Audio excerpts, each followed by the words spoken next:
Сегодня заканчиваются школьные каникулы, и завтра дети снова пойдут на учебу. Последняя четверть этого года для кого-то в радость, а для кого-то в тягость. Новый учебный сезон для школьников деревни Малая Шельна Тукаевского района начнется с давки.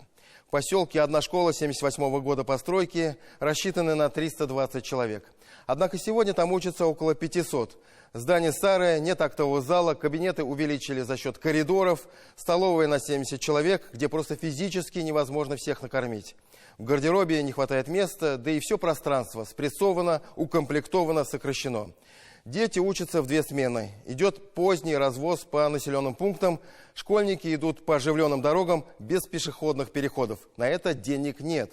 Впрочем, как и на новую школу.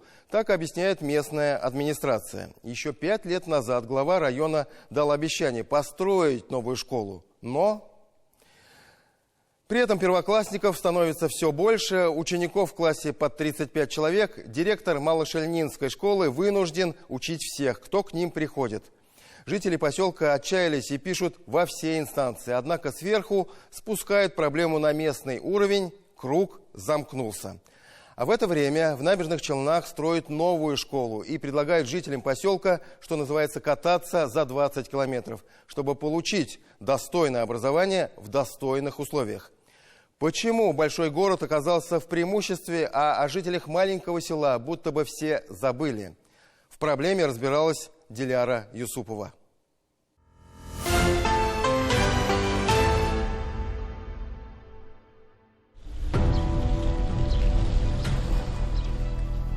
Кабинеты настолько маленькие и узкие, то есть они рассчитаны на меньшее количество детей. И получается, что дети, когда идут к доске, то есть отвечать, они просто шибают, то есть в коридор, нет расстояния, чтобы пройти. Малошельнинская школа сегодня почти рекордсмен. Правда, рекорды скорее говорят не о победе, а о поражении. Они проиграли битву, но не войну. Счет 467 вместо положенных 320. Это количество детей, которое школа может вместить. Но, как говорится, не лезет – впихнем. Она не может вместить больше того, что сейчас сюда ходит. А детей с каждым годом становится все больше, потому что поселение застраивается. И мы добиваемся новой школы.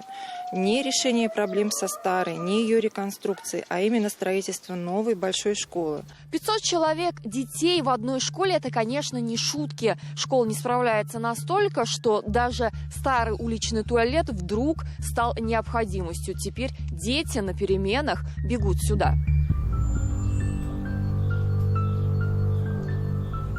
Как будто бы он не функционирует, но на самом деле дети бегают, потому что безвыходное положение. Туалет не вся беда, нет актового зала, не справляется столовая и гардероб. Спустя 5 минут с территории нас выпроваживает директор, прикрываясь антитеррором. Правда, потом все же разрешает остаться, но в само здание так и не впускает. А что в школу почему нельзя? Там лагерь у меня идет. Ну ладно, что? Лагерь нежелательно. Мы не будем лагерь снимать? Вы покажите просто... Есть здание, есть лагерь, есть дети. Не имею права вступать террор.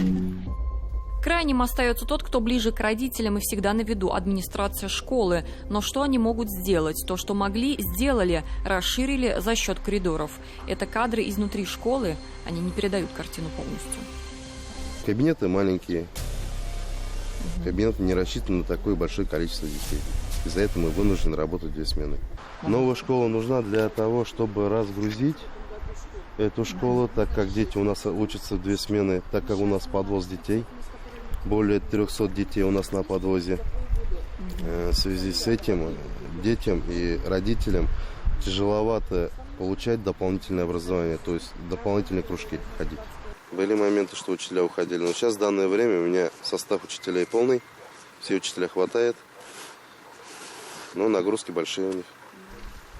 Сами жители, впрочем, не имеют никаких претензий к директору. Нужно не расширять старое, а создавать новое. Школу в администрации Тукаевского района пообещали еще 5 лет назад. Камаев заявил, что в 2022 году будет построена в Малошельнинском сельском поселении новая школа и новый детский сад. Мы обрадовались, мы прямо искренне верили, что это будет, потому что было заявление главы района. В 2023 году ничего, тишина, все заглохло. И мы уже в 23-м году поняли, что это очередной обман, и тогда уже начали писать и бить в колокола.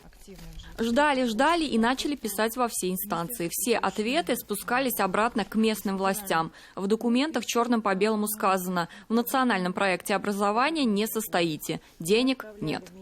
Мы пишем в прокуратуру. Все подтвердили, но каких-то оснований для принятия мер прокурорского реагирования не установлено. Так, мы пишем в Государственную Думу, отвечает нам руководитель Тукаевского исполкома. То же самое, техзадание есть, разработано, утверждено, денег нет.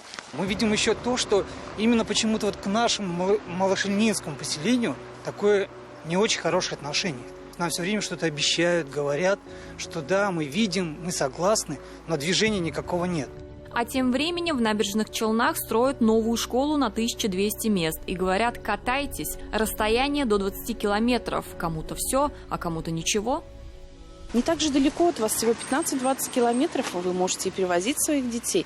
Но это нереально, это просто действительно нереально привозить. Это надо утром нам привезти ребенка, после занятий его забрать, да, то есть, это действительно нереально. Магдееву, извиняюсь, да, выделяют деньги на это все, а нам нет. Чем мы хуже? Проектная школа Набережных Челнов на 1200 мест. Это большое финансирование. Нам на 500 мест не могут профинансировать. То есть вопрос в этом. Такое ощущение, что про нас опять забыли. Я не могу сказать, конечно, за Челны, почему у них есть, почему у нас нет. Единственное, что про них никто не забыл. Мы с первого дня во все инстанции уже и пишем, и письмами. И глава района непосредственно в республиканских во всех структурах, он уже эту проблему обозначил, то есть об этом знают все. Просто вот именно решение данного вопроса затягивается. Администрация района от ответственности не отказывается, по крайней мере, на словах. Тот же ответ: денег в районе нет. Но говорят, что все запросы на программы отправили, у правительства просили. Техническое задание на согласование в Министерстве строительства, оно там уже несколько лет. Бюджетом района это никогда не осилим, строительство данной школы. Нам нужно, чтобы мы попали в федеральную либо в республиканскую программу по строительству социальных объектов, либо по национальной программе образования. Все это было направлено в Министерство строительства. Теперь мы ждем рассмотрения данного вопроса. Требуется места для учеников не только в Малой Шельне. У нас большая проблема стояла вот и в Шельнебашской школе, где в 2023 году также по национальному проекту образования был сдан объект. Вот вы можете сейчас, например, пообещать, что понятно, что по срокам вы ничего не можете пока сказать, да, но вот что действительно это будет, потому что если сейчас вот будем ждать, дальше какие ваши действия? Данный вопрос, он всегда у нас уже вот на протяжении последних пару лет, он номер один. И с депутатом Государственного совета, и с Государственной Думы, и с руководством республики мы поднимаем этот вопрос. Но, думаю, в любом случае он решится положительно. Просто мы надеемся, но у нас другого выхода нет. Выхода нет теперь скорее у жителей Малой Шельни. Придется толкаться и снова жить в ожидании. Главное, чтобы ожидание не затянулось снова на годы. Людское терпение не резиновое, впрочем, как и сама школа. Диляра Юсупова, Андрей Ключников, 7 дней.